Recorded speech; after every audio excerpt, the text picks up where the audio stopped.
A gente vive num mundo digitalizado, não é isso? Então, basicamente, o que nós temos é uma gama de redes sociais, que é diferente de mídias sociais, né? Redes sociais a gente tem um foco principalmente nessas plataformas digitais onde as pessoas têm a possibilidade de se comunicar e formar laços, né?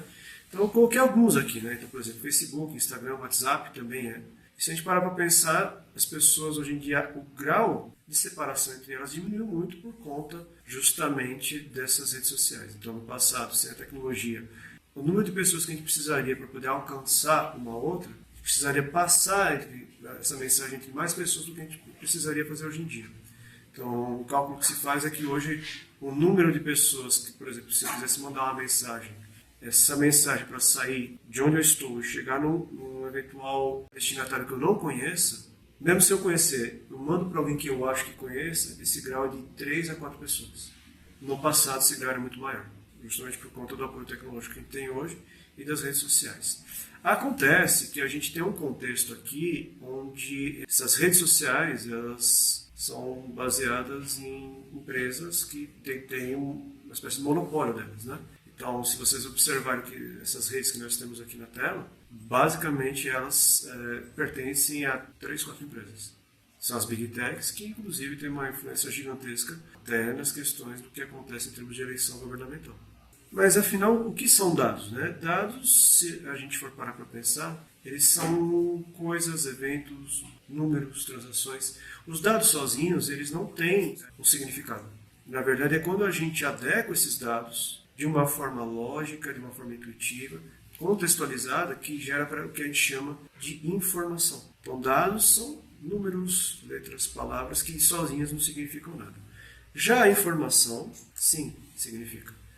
E aí, de forma organizada, então o que a gente fez foi adequar, transformar esses dados. E a gente tem algumas formas de informação. Ela pode ser contextualizada, categorizada, pode servir para cálculo, em formas de análise matemática e estatística.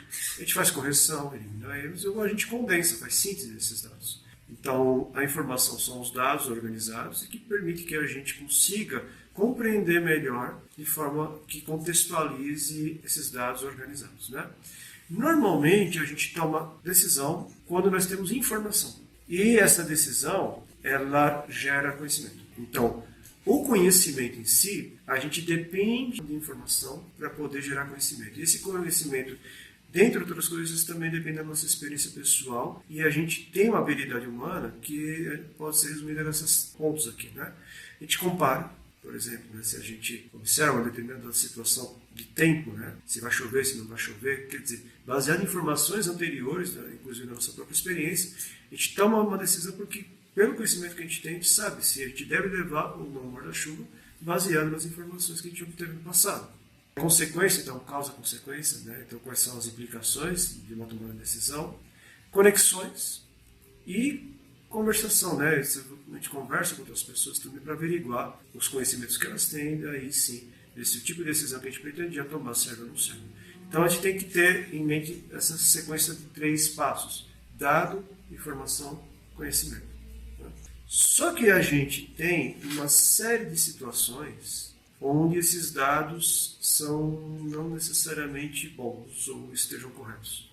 E nesse sentido ocorre o que a gente chama de viés de dados. Por exemplo, a gente tem casos, né, práticos aí de discriminação por conta do uso da inteligência artificial sobre pessoas. A inteligência artificial em si, ela é treinada. Então, muito provavelmente os dados que foram utilizados são dados que não são corretamente curados ou têm algum tipo de problema ou algum tipo de interesse. Nós temos, por exemplo, o enviesamento algorítmico, ou seja, são algoritmos ou treinados ou feitos pensando em favorecimento de grupos, e questões de polarização, ou seja, os dados em si podem ou não ser coletados de forma a manipular tanto as técnicas de inteligência artificial como nós conhecemos, quanto os algoritmos e as decisões que são feitas com base apenas nesses dados. Ou seja, dificilmente a gente vai ter um formato que não seja enviesado, mas ele pode ser mais ou menos enviesado de acordo com as fontes, dependendo da forma como coleta os dados, os grupos, principalmente quando a gente faz algum tipo de estudo estatístico, a gente sabe que existem 2 linhas, né, que são as estratificações e os agrupamentos, as clusterizações. Dependendo de como eu agrupo, eu posso polarizar ou não polarizar, eu posso tendenciar ou não tendenciar, enviesar o que ocorre. Então, eu diria para vocês que os dados ele é a fonte origem das consequências que nós temos visto hoje em termos de enviesamento, engajamento e assim por diante. Agora vamos falar um pouquinho sobre ética. Então, a ética em si, ela acaba aparecendo nessa questão dos dados justamente porque a gente tem enfrentado uma série de desafios, né? Quando a gente trata desse assunto. Então, na ética, a gente normalmente estabelece alguns princípios do que é certo e do que é errado. E isso ele varia de acordo com culturas, de acordo com, principalmente com moral, que existem em determinadas regiões. Nessa parte do moral, vocês já podem assinalar o seguinte: é uma coisa que circunscreve só país. Ele vai ultrapassar, principalmente por questões culturais e étnicas, né? A ética em si tem ali as questões morais e a gente tenta estabelecer certos padrões que a gente verifica no comportamento social, certo? Então, a gente vive aqui no Brasil, por exemplo, dentro de uma cultura ocidental. A gente tem ali certas tendências de achar aspectos normais ou não normais dependendo da nossa formação. Então, por exemplo, vou utilizar dados, por exemplo, para gerar algum tipo de algoritmo, algum tipo de inteligência artificial que tenha preconceito, por exemplo, preconceito por raça. Dentro da nossa cultura, isso daí não é legal, não é ético. Dependendo do local onde esses algoritmos, essa IA fosse treinada, talvez isso não fosse o caso. Nós temos países, por exemplo, onde casamento poligâmico é algo normal. Na cultura ocidental, normalmente não é. Então, depende do aspecto. Então, daí a gente já vê que os tipos de dados aceitáveis ou não aceitáveis vai depender do contexto onde nós estejamos. E tem mais coisas, né? Porque veja que dentro do contexto ético, ele perpassa as tecnologias que nós utilizamos. Então veja que a gente tem direitos e deveres, nós falamos sobre informação, sobre propriedade, o sistema por onde isso tudo passa, contas e controle e também a questão da qualidade de vida. Então veja que toda a parte da tecnologia da informação e da comunicação pela qual a questão de dados ocorre, e a maior parte de dados ela vai passar por isso daí, acima de 90%, vai depender desses aspectos todos. Então nós temos questões políticas, sociais, éticas, perpassa tudo isso, e também as questões de indivíduo da sociedade política, ou seja, é extremamente complexo. E aqui na nossa disciplina a gente vai focar nessa nossa disciplina um desses aspectos que envolve o interesse geopolítico, quando envolve a questão dos dados. O aspecto geopolítico dentro das redes e das mídias digitais. É um aspecto, é um fator dentro desse mundo de ética dentro das tecnologias. Por que isso é importante? Porque os dados hoje em dia ou são gerados ou são consumidos por meio de tecnologia. E aí a gente vai um pouco mais além, porque na prática a gente tem questões éticas, veja que uma coisa é a questão moral, não é isso? Outra questão é a ética da informação, por exemplo, em termos de privacidade. A gente sabe que a imensa maioria das pessoas elas não leem as políticas de privacidade das redes sociais. Não é? E ao mesmo tempo, quando a gente fornece dados nas redes sociais via conta que a gente abre, a gente não sabe o que acontece com esses dados, porque normalmente a gente tem um tipo de atuação das redes sociais que tem um aspecto de rede centralizada. Ou seja, nós não temos poder sobre os nossos dados. Então existem questões de vazamento, questões de venda de dados que ocorrem e a gente, na verdade, não sabe. Questões de fake news, por exemplo. Tem a questão ética tanto da produção como na disseminação desse tipo de notícia. Então, por exemplo, a gente sabe que com frações de segundo, dependendo do grau de capilaridade de uma rede social, por exemplo, o WhatsApp, que é uma rede, mas é uma rede mais privada. Se eu começar a reproduzir uma notícia falsa para 10, 15 pessoas, essas 15 pessoas reproduzirem para mais 10, 15, a exponencialidade de disseminação desses dados em 1 minuto é gigantesca. Ela se torna uma trend. É isso? E a gente não tem mais como restringir a disseminação dessa mensagem. É por isso que hoje em dia, baseado em alguns trabalhos científicos, existe uma restrição, por exemplo, no WhatsApp, de no máximo 6 pessoas que você pode disseminar. Por quê? Para restringir a exponencialidade.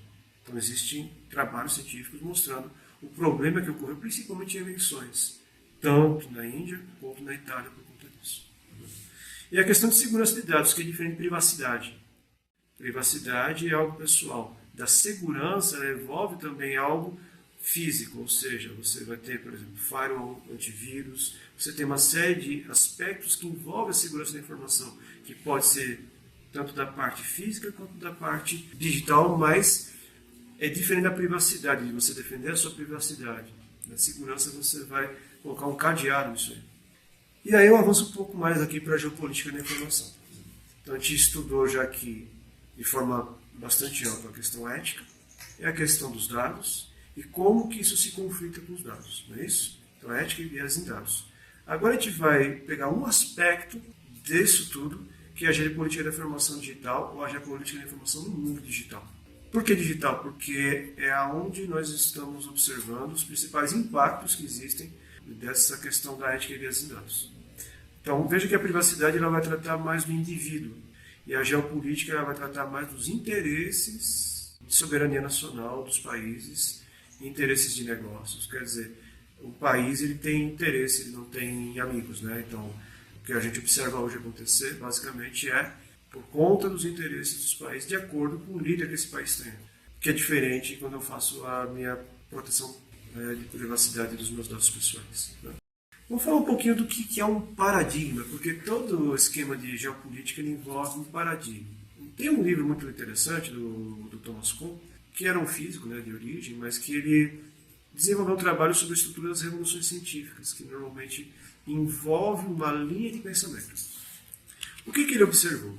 Que a ciência, a evolução científica, que é a base do que a gente tem de conhecimento, digamos, mais embasamento, ele tem 4 passos dentro desses paradigmas. Ele tem uma pré-ciência, não é exatamente uma ciência, mas se você tem uma série de conhecimentos, muitas vezes ali do senso comum. Você tem uma ciência normal, que é aquela ciência que vigora naquele momento, e aí você tem uma crise, uma revolução. Então, por exemplo, quando você tem uma guerra, tem paradigmas científicos, paradigmas de estudo que ocorrem, por exemplo, a Escola de Frankfurt, que você tem uma ruptura do que existia de conhecimento naquela época com um novo paradigma. E aí você cria uma nova ciência. Então, por exemplo, hoje em dia você tem, dentro de uma linha científica, ela é muito mais materialista no sentido de confirmação. O que não acontecia no passado, desse jeito. Não é que não tinha. Mas ela vai vigorar de acordo com falhas que aconteceram no passado e o problema todo que é, quando a gente tem uma força muito grande dentro desse paradigma científico, a gente acaba desconsiderando, por exemplo, aspectos históricos, sociológicos e psicológicos. Então, a gente acaba tendo questões que envolvem essa questão do indutivismo, ou seja, você parte de algo específico para tentar depois generalizar. E a questão de falsificação, porque você tem um movimento que assegura que aquele tipo de ciência continue acontecendo. Isso aí é um problema, porque muitas vezes a gente acaba permanecendo, validando algum tipo de conhecimento, mais por conta da forma como algo acontece naquele momento, do que se é detectado algum tipo de falha, por exemplo, e que a gente não consegue, por exemplo, fazer uma publicação que invalide ou que questione isso. Então vejam que a questão da ética e de viés de dados nesse aspecto aqui, como passa pelos dados, e são os dados utilizados para tentar analisar e validar aspectos científicos, ele vai sofrer com esse aspecto de paradigma dentro da ciência, dentro do que a gente utiliza em termos de tecnologia. Então, veja que a gente normalmente tem uma ciência que ela tem uma linha única. Por que eu estou falando disso? Porque a gente parte de pressupostos. E dentro desse paradigma tem suposições, tem as leis e técnicas, você tem uma comunidade científica nessa linha que vai validar esses aspectos, e a gente pode ou não ter anomalias, e isso daí abala a ciência que a gente tem vigente. Né? Não necessariamente as teorias que nós temos são verdadeiras. E é aí que entra nessa disciplina. Não é porque a gente tem algo estudado, publicado, que ela existe, que ela é verdadeira. Ela pode ser aceita, mas ela não necessariamente é verdadeira. Então, a gente tem interesses de comunidade, interesses políticos, interesses geopolíticos, que vão ou não promover determinadas tendências científicas. Por exemplo, no passado, por exemplo, também existem linhas de pesquisa que são patrocinadas por empresas, por interesses. Então, ter a liberdade de você tratar determinados temas como seria necessário, como seria interessante, ela não ocorre. Né? Dentro de um determinado país, por exemplo, você pode ter restrição não de pesquisar certos assuntos, por questões de interesse político.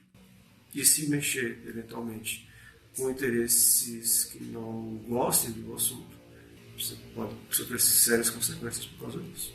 Se a gente tem um paradigma científico, que ele pode não ser abalado por anomalias, mas você tem um interesse de ter determinadas vertentes nisso tudo, nós temos ali um mundo de interesses, e esse mundo de interesses eles vão nortear a forma como os dados são coletados, são pesquisados, são gerados, porque no final das contas, a gente também não consegue consumir e publicar as coisas como a gente gostaria, elas têm as restrições. Não é?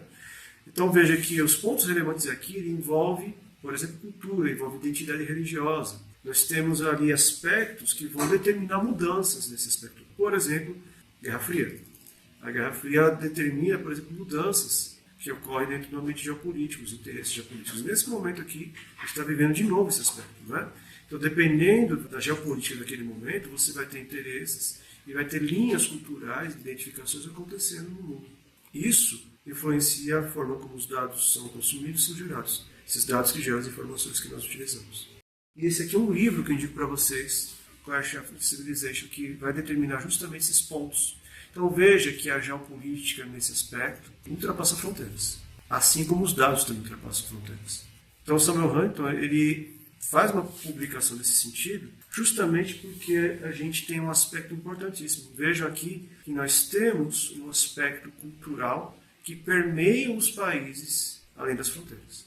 Esse aspecto cultural, religioso também, ele vai ter uma influência sobre os dados e a forma como as tecnologias são utilizadas ali dentro.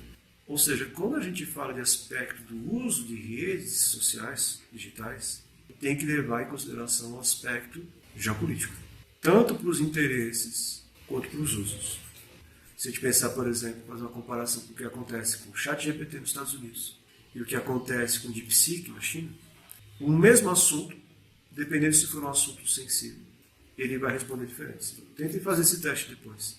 Tentem pesquisar assim, se um DeepSeek fazer a seguinte pergunta, se a China é uma ditadura. E fazer essa mesma pergunta para o ChatGPT. O ChatGPT ele vai responder de uma maneira mais positiva, o DeepSeek não, porque o DeepSeek é chinês. Então, dependendo do tipo de aspecto, ele vai responder porque ele vai ter um aspecto geopolítico de interesse por trás. Então, os dados com os quais o DeepSeek é treinado, certamente não são os mesmos que o ChatGPT é treinado. E é lógico que a gente vive num mundo de interesses, certo? Ideologias, polarização política, conflitos, guerras, e que normalmente não acontecem ao acaso. Esses aspectos eles vão nortear a forma como essas tecnologias são utilizadas, ou seja, os dados eles vão ser enviesados. E eles vão ser enviesados de acordo com esses aspectos que nós estejamos tratando. Então, seja uma inteligência artificial, seja um algoritmo, ele vai ser montado, ele vai ser treinado, por exemplo, de acordo com esses aspectos. E nesses aspectos a gente tem alguns pontos importantes. Por exemplo, quando a gente trata da informação como ferramenta de controle. Ou seja, a gente pode utilizar a informação, que é oriunda dos dados, né? A informação que a gente já aprendeu aqui, que eles são dados organizados de uma forma que seja compreensível, que a gente possa, por exemplo, tomar decisão. A gente tem, por exemplo, como monitorar e controlar a população. A gente pode monitorar o comportamento nas redes sociais, por exemplo. Né? Então, na China, por exemplo, a gente tem um sistema de crédito social que basicamente monitora ali os cidadãos de tal forma que você concede ou não de acordo ali com as redes que esses cidadãos têm acesso. Então, basicamente, você faz uma vigilância de massa e você concede ou não crédito de acordo com o uso que esses cidadãos têm de uso de redes. Esse é um aspecto de monitoramento e controle.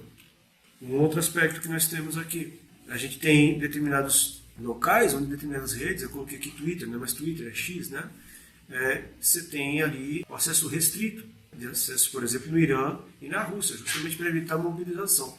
Por outro lado, você pode usar essas redes também para fazer determinadas polarizações, não que isso vai determinar a votação, mas que isso vai polarizar e vai agrupar pessoas com o mesmo tipo de pensamento, como aconteceu fortemente agora com o X em relação à eleição americana, agora de 2024. Nós temos também a questão de controle de plataformas digitais. Vou dar um exemplo claro aqui. Vocês têm, por exemplo, o WhatsApp, mas não existe só o WhatsApp para comunicar. Nós temos o Telegram. Telegram não é americano, o Telegram é russo. É interessante porque, a depender do local onde você esteja, esses criadores dessas redes, eles podem ou não ser protegidos ou não. Então, por exemplo, o criador do Telegram foi preso na França. Quais seriam os interesses por trás disso? Então, nós temos aspectos aqui que tem que tomar bastante cuidado em relação a esse assunto. Então, veja que a gente já viu que aqui a informação ela pode ser usada como ferramenta de controle. Um outro aspecto que a gente tem aqui, por exemplo, é de desinformação e fake news. Vocês devem já ter ouvido falar do escândalo ali da Cambridge Analytica, né? E basicamente você teve o uso ali de dados do Facebook para fazer manipulação nos Estados Unidos, nas eleições, e também no Brexit. Ou seja, vocês vejam que a gente pode ou não utilizar essas ferramentas dependendo de onde esteja, de acordo com os interesses geopolíticos.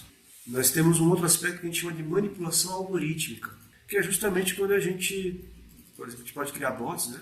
Para poder fazer com um perfil falso, você impulsiona, por exemplo, algum tipo de discurso, algum tipo de diálogo, sendo que o bot não é exatamente um usuário verdadeiro, mas ele vai ajudar a impulsionar isso, porque a principal ferramenta que existe nas redes sociais de interesse é o engajamento. O engajamento é o principal ponto, e não a ética. Basta vocês olharem as políticas de privacidade, por exemplo, do YouTube, né? Também serve como ferramenta de influência política na questão de eleições. Então você tem, eventualmente, alegações, né, de interferência russa nas eleições dos Estados Unidos. Interferência dos Estados Unidos em eleições de outros países também. Porque basicamente você tem as redes sociais principais pertencem às Big Techs, que são americanas, né? Elas têm um poder tão grande que basicamente que cada uma das principais delas vale. Então, por exemplo, Apple, Amazon, Microsoft. O que elas valem, em termos de ações, é mais do que o PIB da América Latina inteira. Então, o poder que elas têm é muito grande. Nós também podemos utilizar para a guerra cibernética. Para quem tiver interesse, né, tem um filme muito legal chamado O Mundo Depois de Nós. Dê uma olhada nesse filme, né, porque basicamente eles exploram justamente essa questão de ataques digitais e guerra cibernética. Ou seja, para quem tem acompanhado um pouco mais dos conflitos atuais, vai perceber que tanque de guerra tem ficado no ostracismo. Um tipo de guerra muito diferente. São as tecnologias muito mais baratas e você ataca de forma cibernética os países, né? Então, por exemplo, existe um vírus chamado Stuxnet dos Estados Unidos que sabota, por exemplo, programas nucleares. Então, é uma forma de você utilizar essas tecnologias para sabotar. Então, veja que eu estou tratando aqui da informação e das tecnologias como elas são utilizadas. Nesse aspecto aqui, por que ela envolve informação? Porque você dissemina via malware. Outras formas aqui, utilizar hacker, por exemplo, como na Ucrânia em 2015, deixando sem eletricidade, ou a guerra narrativa, por exemplo, entre China e Estados Unidos. A gente está vendo agora o estabelecimento de uma guerra comercial grande, não é isso? Agora em 2025, muito impulsionada por rede também, para validar esse tipo de situação. Ou seja, a gente tem todo um aspecto aqui de diversas vertentes do uso da informação de forma não ética. Lembrando que a informação a gente agrupa com dados, ou seja, são dados enviesados nesse caso, que levam a aspectos diferentes aqui no seu uso, não necessariamente bons. E a partir dali, a gente tem todo o aspecto de geopolítica. Eu citei 3 aqui, que talvez sejam aqueles que têm mais tido impacto nesse momento, que é de vigilância em massa, manipulação de eleições e censura e controle governamental. Vejam que a questão de manipulação de eleições e vigilância em massa, eu diria que ela é mais abrangente do que censura e controle, mas tem todos esses aspectos. E com aspectos futuros, eu vejo principalmente o primeiro e o segundo. Se vocês pararem para observar, é justamente o tema que a gente estudou no segundo semestre do ano passado. Regulação da IA e principalmente governança de dados. Quando a gente fala de regulação das plataformas digitais, ele está dando pontos que permitam regular. Normalmente a gente tem nas empresas 2 aspectos, né? Tem a governança compliance, e a compliance normalmente vai fazer a adequação de acordo com as regulações que são feitas, né? Então, se você tem regulação, você tem que ter governança corporativa, governança de dados, justamente para adequar o funcionamento da empresa que ela esteja com compliance bem feito. Então, com isso a gente encerra, né, essa aula introdutória aqui de ética e viés em dados, com foco na geopolítica da informação no mundo digital. Eu sou o professor Luciano Marinho, eu sou professor na Universidade Federal do Paraná, do Departamento de Ciência e Gestão da Informação.